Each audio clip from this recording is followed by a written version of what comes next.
ఈవీఎంలు తయారు చేసే BEL company 7 members board of డైరెక్టర్స్లో నలుగురు రూలింగ్ పార్టీకి సంబంధించిన ఉన్నారు. అది మీకు ఓకేనా? 2018లో వేసిన ఒక ఆర్టీఐ ప్రకారం 20 లక్షల ఈవీఎంలు మిస్సింగ్ ఉన్నాయి. అది మీకు ఓకేనా? మనం వేసిన ఓటింగ్ వీవీప్యాట్లలో వాళ్ళు 5% మ్యాచింగ్ చేస్తారంట, 100% మ్యాచింగ్ చేయరంట. అది మీకు ఓకేనా?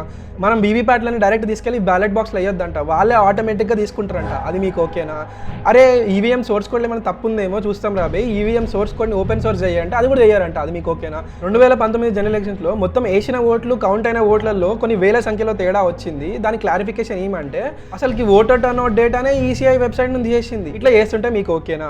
ఇదంతా నేను మీకు ఎందుకు చెప్తున్నా అంటే మన దేశంలో ఆల్రెడీ ఉన్న డెమోక్రటిక్ ఇన్స్టిట్యూషన్స్ అన్ని నాకిపోయినాయి.